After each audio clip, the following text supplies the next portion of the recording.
আমার কাছে কিন্তু এই স্পাইডার প্লান্টগুলো দেখতে কিন্তু অনেক সুন্দর লাগে, কিন্তু আমার এই টবের ভিতর কম আছে, সেজন্য আমি অন্য একটা টবের থেকে চারা বসাচ্ছি। কিন্তু এই গাছগুলো ফুল দেয় না, কিন্তু দেখতে অনেক সুন্দর। কিছু গাছ আছে আপনার ফুল হয় না, কিন্তু দেখতে অনেক সুন্দর লাগে। এই গাছগুলো যখন জোপালো হবে তাহলে এর সৌন্দর্য আরও দ্বিগুণ বেড়ে যায়, কিন্তু ওদের বেশি যত্ন লাগে না।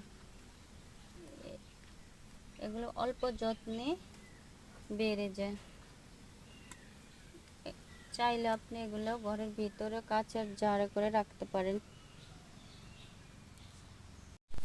আমি এখন রশি দিয়ে সুন্দর করে বেঁধে দিব, কারণ নিচে রাখলে এখন বর্ষাকাল সব নষ্ট হয়ে যায়, ভেঙে যায়। এখন আমি এগুলো রশি দিয়ে ঝুলিয়ে দিব, একটা একটা করে সবগুলো রশি এরকম করে বেঁধে নিব।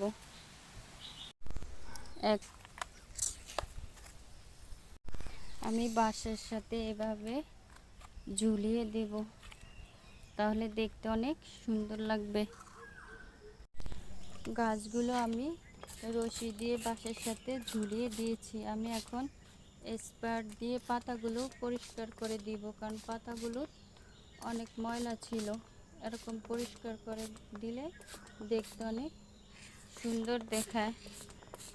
যদি বোতলগুলি রং করতাম তাহলে আরও সুন্দর লাগতো, কিন্তু আমার কাছে রং ছিল না। পরে কিন্তু রং করে দিব, তাহলে আরও দেখতে সুন্দর লাগবে।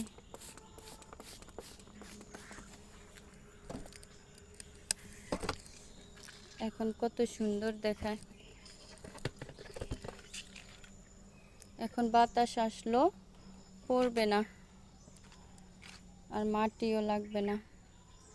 যখন এগুলো ঝোপালো হবে তাহলে আরও দেখতে সুন্দর দেখাবে। আমি এরকম রশি দিয়ে বেঁধে নিব টবটা, কারণ এখন বর্ষার সিজন, ছোট টব তো, এর জন্য পরে গাছগুলো নষ্ট হয়ে যায়। আমি এরকম করে একটা একটা করে রশি বেঁধে নিব।